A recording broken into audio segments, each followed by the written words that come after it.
생존 우선순위 서바이벌 프라이어리티 2026년 3월 1일자를 시작하도록 하겠습니다.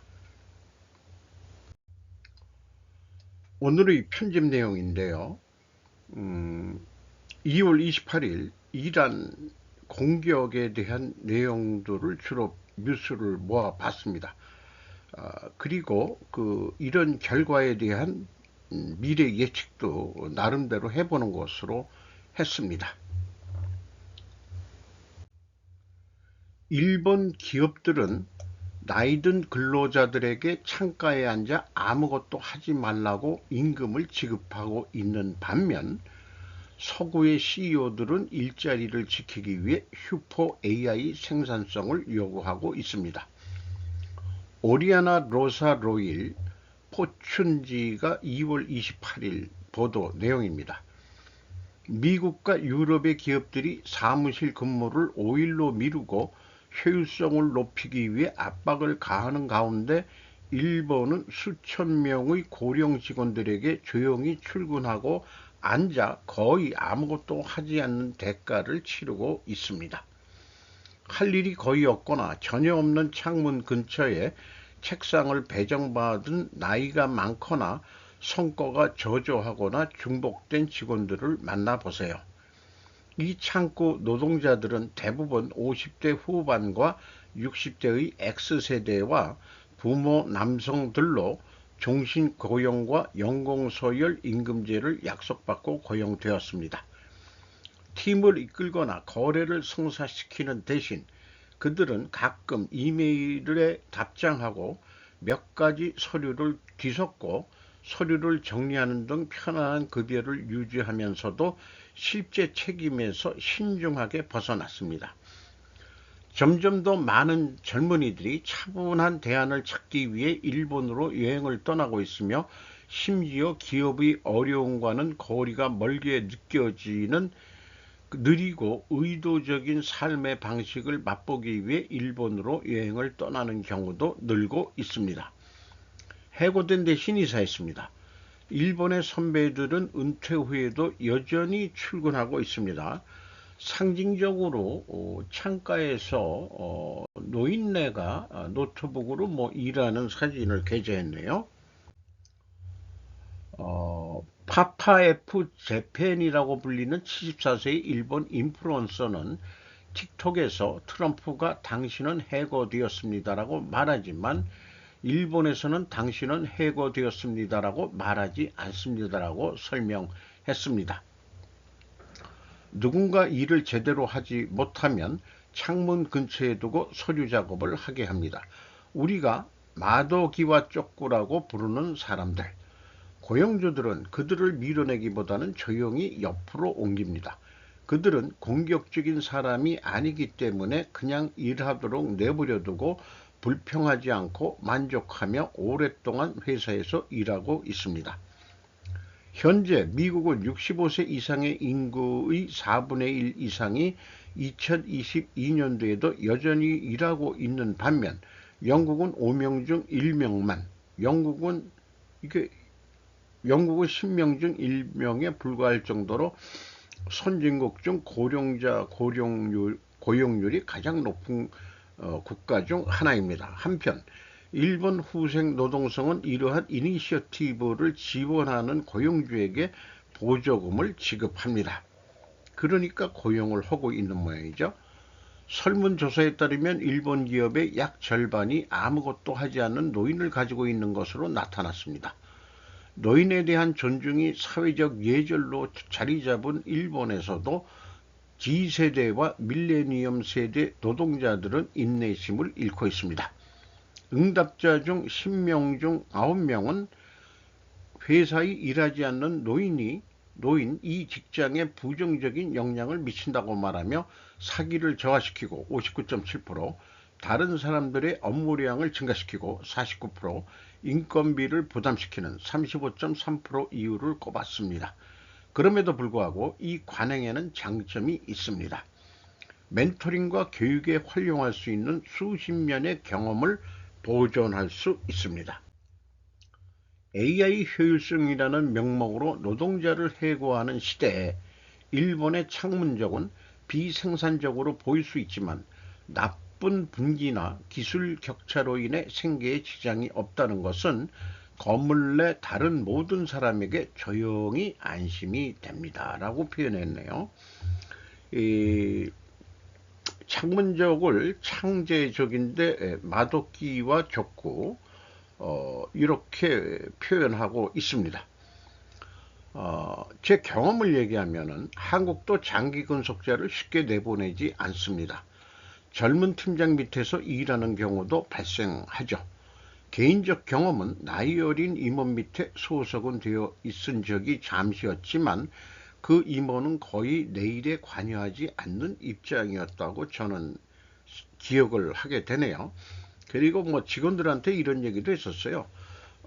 내 위에 상관이 온다면은, 그건 회사에서 젊은 상관이 온다면은, 그때는 이제 제가 부장급이었으니까, 젊은 임원이 온다 그러면 내가 그만둬야지 했는데, 잠시 짧은 입장이었지만 그것이 현실로 이루어진 건 맞죠. 그러니까 저보다 나이가 많은 임원을 만든다는 것은 나이 많이 먹은 똥차 부장들은 나가주세요. 이런 거로 나는 해석을 한다.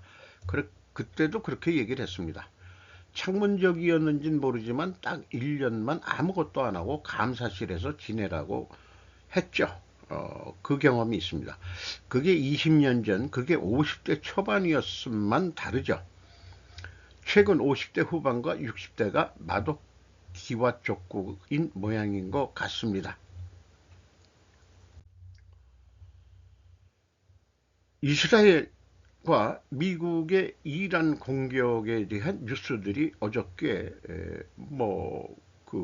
많이 뉴스 보도들을 됐는데 일부 편집을 좀 해봤습니다. 시간의 역순으로 편집을 했습니다. 트럼프 하메네이 사망, 이란 국민 조국 되찾을 기회, 김은중 특파원이 조선일보 3월 1일 09시 28분입니다. 미국과 전 세계를 위한 정의 공식 발표. 대이란 정밀 폭격 목표 달성할 때까지 계속한다. 미국이 28일 오전 이란에 대해 장대한 분노, 오퍼레이션 이픽 40라고 명명된 대대적인 군사작전을 개시한 가운데 트럼프 대통령이 공식적으로 하메네이가 사망했다고 확인했다고 합니다. 이스라엘과의 긴밀한 협력을 통해 그와 함께 살해된 다른 지도자들이 할 수 있는 일은 아무것도 없었다라고 했다. 이번 공습으로 이란 내 의사결정을 할 수 있는 지도부가 통째로 날아갔던 얘기다. 일부 보도 내용에서는 10명에서 15명 고위급 인사 사망했는데 다른 언론은 40명에서 50명까지로 보고 있으니까 이란 지도부가 다 날아갔다 이런 얘기가 되겠네요. 이러한 군사작전을 말하라고 마련된 상황실에서 트럼프가 보고 있는 그런 사진을 게재했습니다. 뒤에 그 내용들이 여러 가지 있습니다만은 그 뉴스들을 보고서 논리적으로 연결을 제가 좀 해봤습니다. 어떤 전문가의 의견도 좀 참고를 하고요. 충분조건 논리로 만약 앱스타인 리스트 공개 수위가 상승을 한다면 그러면 미국 이스라엘의 이란 전쟁이 발생한다. 왜냐하면은 트럼프와 관련이 있기 때문이다. 클린턴 부부도 지금 나왔죠. 그리고 나중에 공개될 거지만은 뭔 얘기를 클린턴이 하려는지 잘 모르겠습니다. 이 앱스타인 리스트에 트럼프가 관련이 있다는 것이 사실이라면은 필연적으로 발생할 다른 결과는 대만 및 남진해 전쟁이 발생할 것이다. 이렇게 예측을 해보게 됩니다. 그러면 이건 뭐하고 연결이 되냐 그러면은 한반도에서도 제2의 한반도 전쟁이 발생할 것을 억제해야 된다. 그것을 위하여는 반드시 북중러 관계를 약화시켜야 한다. 북중러 관계를 약화시키기 위하여는 한미일 군사훈련을 억제해야 한다. 왜냐하면 너무 자극을 주지 말자는 것이기 때문이다. 한편 한반도 전쟁 억제를 위하여는 북한 핵무기를 동결시켜야만 한다. 북한 핵무기를 동결시키기 위하여는 반드시 한미일 군사훈련을 강화해야 한다. 따라서 국내에서 지금 한미일 군사훈련 억제와 한미일 군사훈련 강화 사이에 한미동맹의 균열이 가고 있는 중입니다. 이것을 어떻게 해결할 거냐? 한반도 전쟁 억제 해결책은 북중러 관계 약화와 북한 핵무기 동결을 동시에 할 수 있는 방안이어야 한다. 그게 뭘까? 북한 경제 개방일까? 어떻게 열게 할 거냐? 지금 봐서는 하메니가 죽었다면은 그만큼 이 이스라엘의 정보력과 그 다음에 감시 체제가 강화된다면은 지금 북한 그 하늘도 안전하지 못하다고 볼 수 있겠죠. 맘만 먹으면은 김정은이 지하 벙커에 아무리 숨어도 척살할 수 있는 그런 능력은 분명히 지금 미국이 가지고 있는 거죠. 그렇기 때문에 어떻게 되겠느냐? 한반도 전쟁은 바로 러시아하고 북한, 중국하고도 국경이 맞불렸기 때문에 본격적인 3차 대전이 한반도의 전쟁은 3차 대전의 본전쟁이다. 그러니까 지금 대만 및 남진아의 전쟁까지, 그다음에 이 현재 이란 전쟁은 3차 대전의 서막 정도고 한반도에서 진짜 일어난다 그러면은 그것은 3차 대전이 본격적인 발생지가 한반도가 될 거다. 이런 얘기인데 우리는 그것을 억제해야 되겠죠. 어려운 위기의 상황에 우리나라가 지금 처해 있다고 보여왔습니다.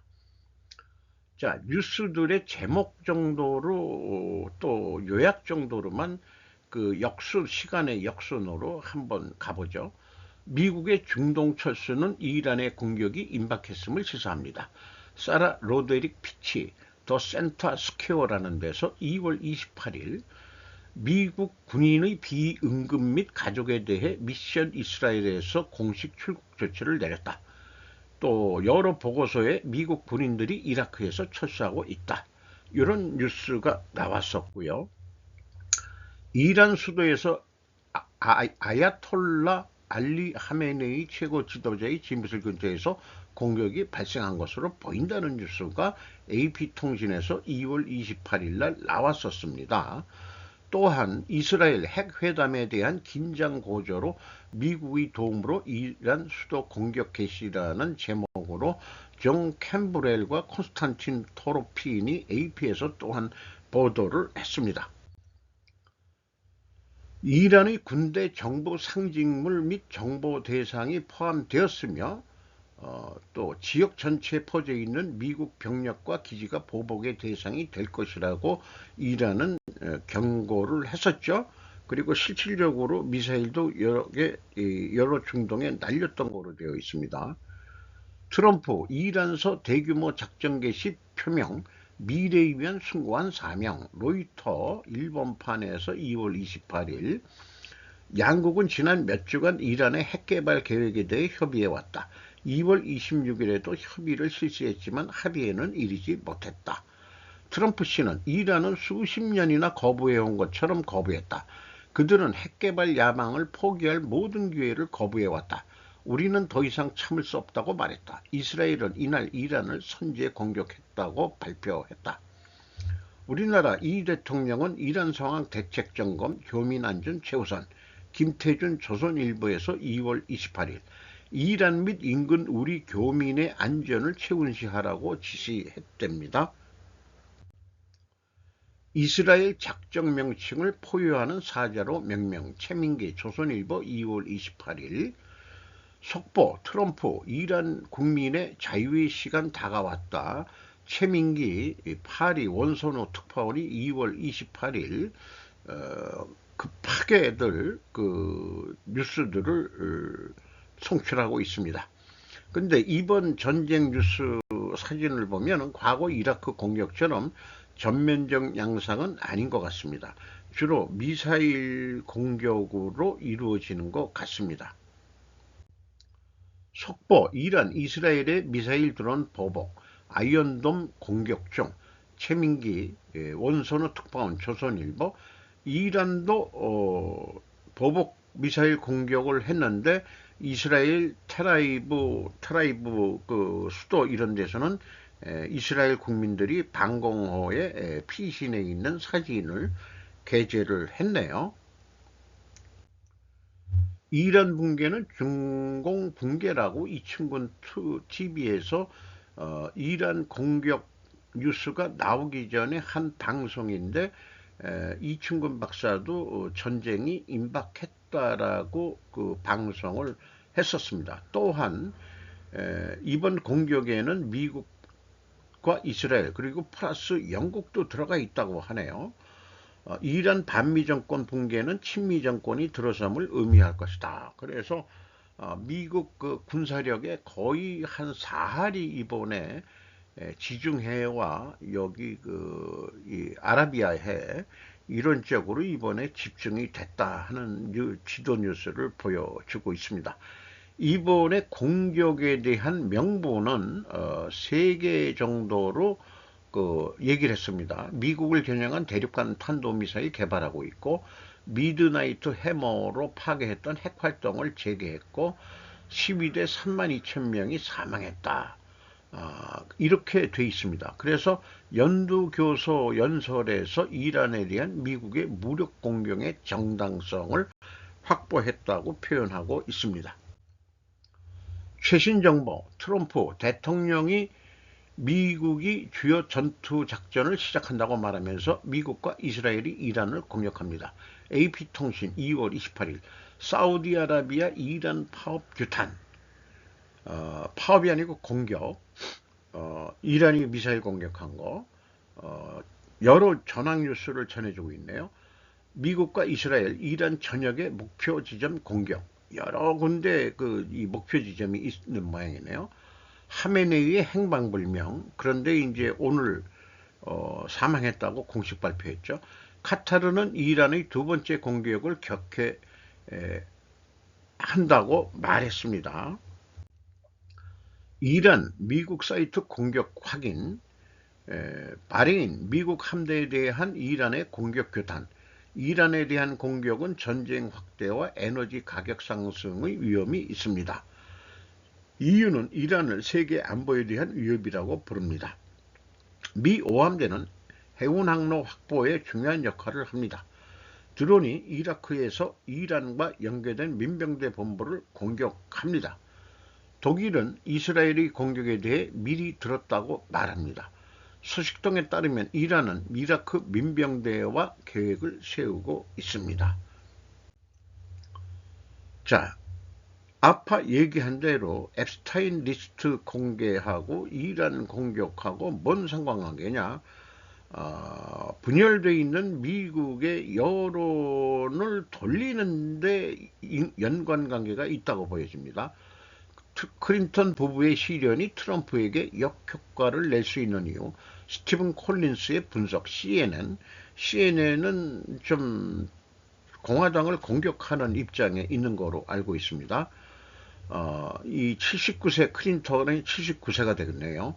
트럼프를 보호하기 위한 은폐라고 비난한 아내 힐러리 클린턴 전 국무장관의 비공개 증언에 따라서 빌 클린턴도 청문회에 나왔다 이런 얘기가 되겠습니다. 현재 미국 정치를 지배하고 있는 보복의 순환을 고려할 때 트럼프가 퇴임하기 전이나 후에 증언을 강요하려 해도 놀라운 일이 아닙니다. 이렇게 했고, 클린턴은 증언하라는 압력에 굴복했다. 그리고 민주당이 공개한 사진, 이것도 벌써 여러 번 본 건데 클린턴이 좀 젊었을 때인데 이쪽 두 사람은 신원이 밝혀지지 않은 사람이라는데 이게 에, 기슬레인 맥스웰인가 그 이 앱스타인의 그 여자 친구로 되어 있죠. 실질적으로 이 그 정치인들이나 유명 인사들의 이 약점이 잡히는 그이 공작을 실질적으로 해왔다. 누구의 지시로? 자기네들이 알아서 그렇게 했을까요? 이것도 참 미스터리한 얘기가 될 것 같습니다. 그는 앱스타인의 범죄에 대한 사실을 부인하며 2019년 연방 기소되기 훨씬 전부터 그와 거리를 두었다고 말했습니다. 이것은 클린턴의 초상화라고 합니다. 격동적인 정치 경력을 위한 특별한 코다.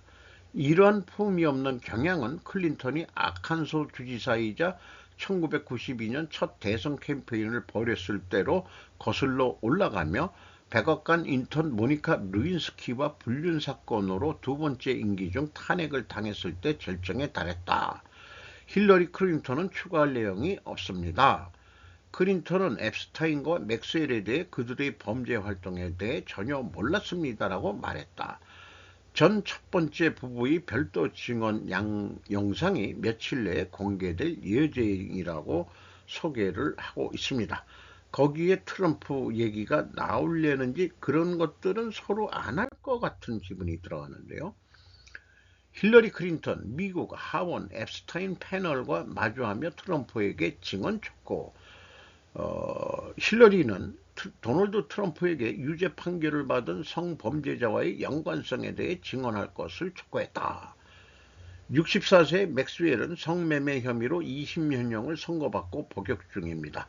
지금까지 고인이 된 앱스타인과 관련하여 범죄로 유죄 판결을 받은 사람은 맥스웰이 유일합니다. 유출된 사진부터 UFO에 대한 질문까지 힐러리 클린턴의 앱스타인 증언의 핵심 요점. 캘럼 존스, 로버트 미키 및 에이전시. 누가 보호받고 있나요? UFO에 대한 질문을 받기 시작했습니다. 유출된 사진으로 세션이 잠시 중단되었습니다. 앱스타인의 파일에 수만 번 등장하는 것에 대해 선서야에 직접 물어보세요. 트럼프를. 이건 힐러리가 트럼프를 공격하는 발언이네요. 클린턴은 남편이 앱스타인의 범죄에 대해 아무것도 모른다고 확신했습니다. 참 역을 같습니다. 이런 남자를 데리고 사니까 말이죠. 어쨌든 뭐 서로 간에 여성도 권력욕이 있고 명예욕이 있으니까 이것을 벗어나려고 하는 것 같습니다. 일본 국채시장이 전장으로 돌아왔다. 이것은 소리내어 읽어보면서 이해를 해야만 제 스스로가 이해해야 할 수준이기 때문에 시간이 걸리더라도 일일이 소리내어 읽어서 이해해보는 시간을 갖도록 합니다. 쿠리오 자폰 2월 28일 일본 국채시장이 전장으로 돌아왔다. 채무 환정 리스크에도 경종. 제로금리 정책으로 오랫동안 잠자고 있던 일본 국채시장이 다시 전쟁터 양상을 보이고 있다고 뉴욕타임스가 보도했다. 지난 20년간 세계 금융시장에서 이처럼 외로운 곳은 없었을 것이다. 일본의 국채시장을 말한다. 이에 반해 일본 국채시장의 숙련 트레이더들에게 최근의 움직임은 최근 수십 년간 볼 수 없었던 화랑의 부활을 의미한다. 그러나 이는 일본 국채시장의 숙련 트레이더들에게만 국한된 것은 아니었다. 2월 26일에 도쿄증권에서 개최된 N금리 세미나에서는 200명의 회장이 만원 사례가 되어 있었던 것이다. 그 인원수의 많은 것과 함께 그 안에 많은 여성이 참가하고 있었던 것에 놀랐다. 이른바 엔체마을은 오랫동안 나이든 남성 주체의 것이 되었다고 생각했는데 그 양상이 변하고 있다. 이례적인 급등세에 미 재무부 장관도 전화했다. 겨울잠에서 깨어난 국채 거래자들. 긴 겨울잠에서 깨어난 이들 대부분은 이미 60대 이상이 다시 각광받고 있다. 세계적인 투자 회사들이 실제로 변동하는 금리 환경을 헤쳐나갈 수 있는 그들의 경험을 찾고 있는 것이다. 마치 전장에 돌아온 것 같습니다. 라고 말하는 것은 40년 전 일본 국채의 거래에 종사해 국채에 관한 저서도 복수 있는 구보다 히로유키 67세 그때랑 똑같아요. 구보다가 국채 거래를 시작한 것은 1986년이었다. 이게 그 시장 사진을 보여주고 있네요. 1년의 규제 완화로 일본 국채 시장이 해외 투자자들에게 본격적으로 개방된 직후였다. 당시 버블 시기에 일본 금융계에 군림하던 노무라 증권은 교토에서 주연의 꽃놀이 세미나를 수일 만에 매년 개최해 해외 중앙은행 관계자들에게 일본 국채를 팔고 있었다. 시장은 그야말로 들끓고 있었다. 그리고 다른 뉴스를 소개하는 것은 How the world's most boring market become a battlefield. 세계에서 가장 지루한 시장이 전장이 되었나. 오랫동안 빈사 상태로 여겨졌던 일본 국채 거래가 국가 부채에 대한 우려로 수익률이 급등하면서 활기를 되찾고 있습니다. 타고 아키라 데이비스 강 뉴욕 타임스 2월 18일입니다. 지난달 사나이 다카이치 총리의 감세 공약은 일본이 막대한 9조 달러의 부채를 상환할 수 있는 능력에 대한 불안감을 불러일으켰습니다. 30년 만기 국채 수익률은 한 세션에서 0.25포인트 이상 급등했는데 이는 일반적으로 일일 변동폭이 0.25포인트에 불과한 시장에서 엄청난 움직임입니다. 변동성이 너무 심해서 스콧 베슨트 미국 재무장관은 도쿄 주재 자국 장관들에게 전화를 걸어 이러한 움직임에 동요하는 글로벌 시장을 안정적으로 지원하기 위한 안심을 구했습니다. 차입 비용의 기준이 되는 수익률은 지난주 다카이치 총리의 정당이 압도적인 선거에서 승리한 후 다시 급등했는데 투자자들은 이를 고지출 의지에 대한 의무로 간주했습니다. 수익률이 계속 상승하면 일부 경제학자와 투자자들은 일본이 부채 함정에 빠질 위험이 있다고 경고합니다. 이는 금리 상승으로 인해 국가 예산의 많은 부분을 소비하게 되어 정부가 이자를 지불하기 위해서만 더 많은 돈을 빌려야 하는 악순환입니다. 1980년대와 1990년대에는 일본 전체 경제의 변동과 함께 수익률이 급격히 변동했습니다. 10년 만기 채권의 수익률은 1989년 4%에서 1990년 8%로 2배로 증가했다가 1992년에는 다시 5%로 떨어졌습니다. 투자자들은 급등락에서 이익을 얻기 위해 서둘러 나섰습니다. 1985년에 JGB 선물 나중에 채권을 사고 파는 계약이 도입된 후 이 선물들은 빠르게 세계에서 가장 많은 거래되는 채권 선물이 되었습니다. 일본 거래소 그룹의 최고 경영장인 야마지 히로미 70세는 1980년대 교토의 연례 모임을 회상하며 파티였습니다라고 말했습니다. 당시 트레이더들은 도쿄에서 입지를 넓혀가고 있던 골드만삭스와 살로몬 브라더스 같은 기업들의 구애를 받고 있었습니다. 미국 기업들이 전통적인 일본 은행에서 인재를 밀렵하려고 할 때 최고 전략가들은 수백만 달러의 보상 패키지를 지휘할 수 있었습니다. 세계가 바뀔 무렵 일본 국채가 마비가 생기기 시작했습니다. 일본 자산 거품이 꺼지고 1997년 아시아 금융위기가 발생한 후 1999년 일본은행은 최근 주요 중앙은행 중 처음으로 금리를 제로로 낮췄습니다. 중앙은행이 금리를 낮추기 위해 채권을 매입하기 시작하면서 2003년 10년물 수익률은 0.5% 미만으로 사상 최저치를 기록했습니다. 많은 참전 용사들이 골드만삭스나 모건 스탠리와 같은 고임금 외국 기업을 떠났습니다. 도쿄의 채용 회사인 모건 맥킨리의 이사 구마자와 요시키는 이들이 반쯤 은퇴했거나 국내 기업에서 연구와 같은 덜 화려한 역할에 밀려났다고 말합니다. 야마지 씨는 2010년대 내내 채권에 대한 새로운 거래 방식을 도입하여 시장을 되살리려고 노력했지만 침체는 2024년까지 지속되었습니다. 그때 팬데믹 이후 인플레이션이 폭발적 상승하면서 일본은행이 17년 만에 처음으로 금리를 인상했습니다. 이로 인해 채권 수익률이 상승했습니다.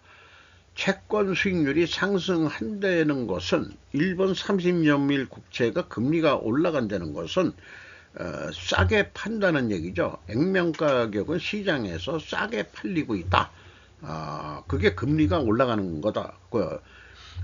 국채는 반대로 생각해야 된다고 그러죠.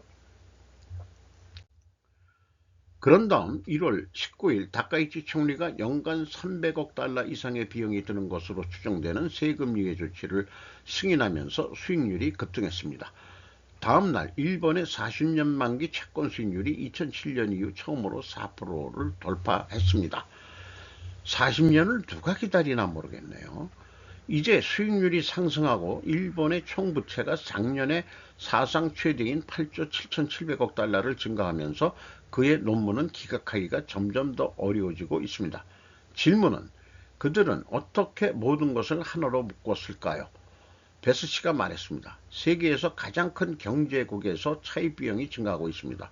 그러나 일본은 재무 상태에서 모든 사람보다 약 10년 앞서 있다고 그는 말했습니다. 그들이 처한 상황이 두렵습니다.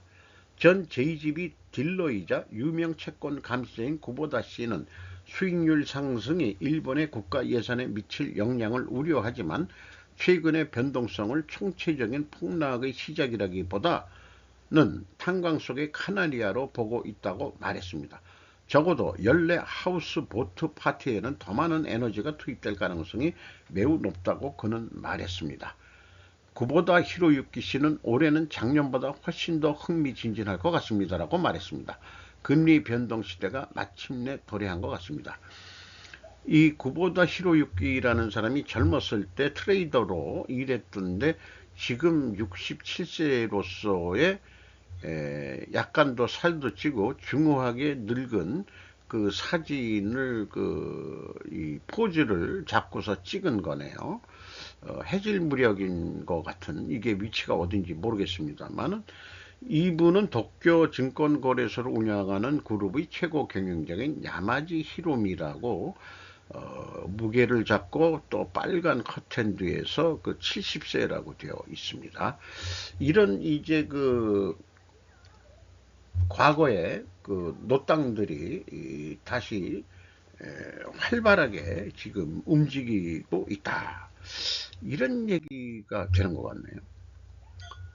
그래서 블루칼라를 내려다보는 한국과는 정반대의 발전을 이룬다. 일본인이 모르는 일본인의 잠재 능력의 대단함.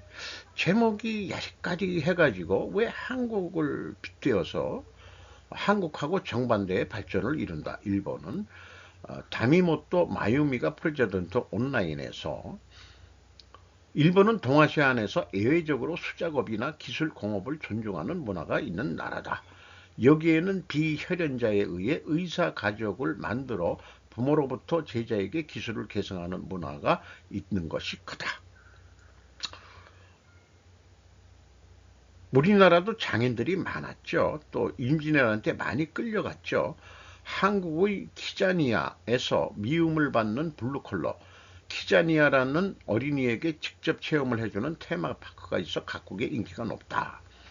몸을 움직이거나 손을 사용하는 블루칼라 일도 인기가 있다. 경제 통계에서는 숙련 노동자로 분류되는 것도 많다.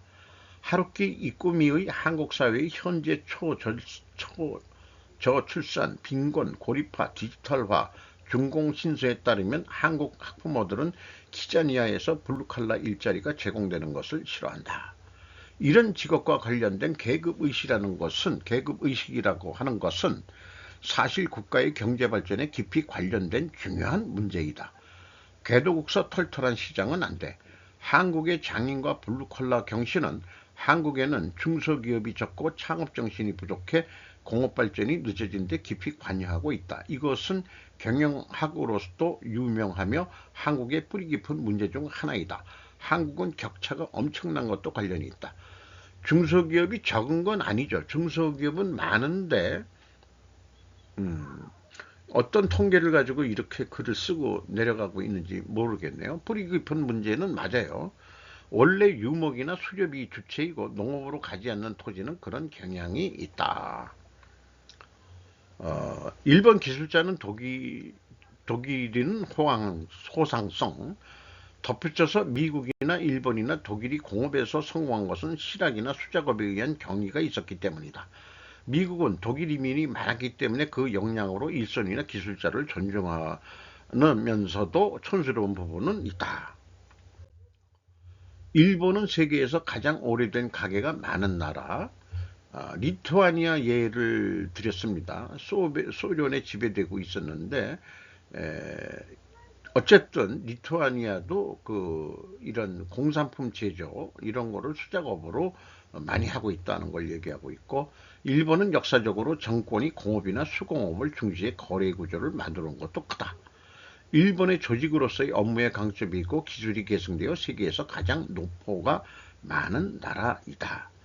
개도국에서 만화와 문학이 발전하지 않는 이유. 비혈연 관계에 의지하는 것은 리스크 회피가 된다. 일본에서 지진이나 태풍 피해 이런 거기 때문에 자연 그런 현상도 있었지만은 사이비 유사 가족을 만들지 못하는 아시아 국가는 한국이 전형적이다. 한국의 혈연 배타성은 일본의 상상을 능가한다. 또한 자격증이나 지배자적 일중시도 혈연사회이기 때문이다. 의사, 정치인, 관료 등 요즘 우리 이재명 대통령이 썩어 빠진 관료제들을 파헤친다는 것까지 아주 응원하는 사람들이 많더라고요. 혈연자 외에는 믿을 수 없으므로 자격으로 자신의 지위와 안전을 유지하거나 지배자가 되어 권력을 독점해야 한다. 개도국에서 만화나 문학이 발전하지 않는 것도 이것이 원인이다. 한국을 개도국으로 밀어내고 싶은 모양이네요. 이러한 일본의 강점 외에 유럽의 이민 문제나 중국의 위협 등 일본이 처한 사항을 인식하기 위한 어쩌고 저쩌고 또 많은 내용이 책을 요약한 내용이 되겠습니다. 한국의 블루컬러 경시의 결과는 로봇 자동화의 발빠른 발전일 것이다. 쇠퇴한 일본이 스스로 위안을 찾고자 하는 것이 장인 정신인 모양이다라고 이 글을 읽는 기분을 느끼게 하네요. 물론 장인 정신 좋습니다.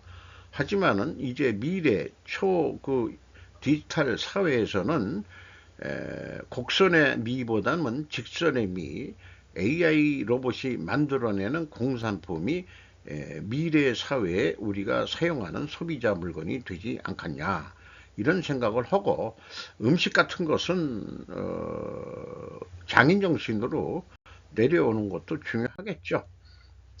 미국 중심의 공급망 구축이라고 김정민 국제전략연구소의 곽티루 그 부인이라고 얘기해야 되겠나요? 어쨌든 지금 세상 돌아가는 것은 미국 중심의 에너지 공급이 주종이고 화폐 패권을 유지하려는 것인데, 지금 미국이 중심의 공급망 구축, 이것을 우리 흐르는 트렌드를 우리가 인식을 해야 된다, 이런 얘기고, 이번에 이란이 미사일 반격을 하는데 5만만 빼고 다 날렸다. 의미를 여기에 5만에는 영국군 기지가 있다, 이런 얘기도 살짝 건드리는 그런 거를 했네요. 요건 그냥 참고 자료로 했던 거고요. 오늘도 좋은 하루 되시기 바랍니다.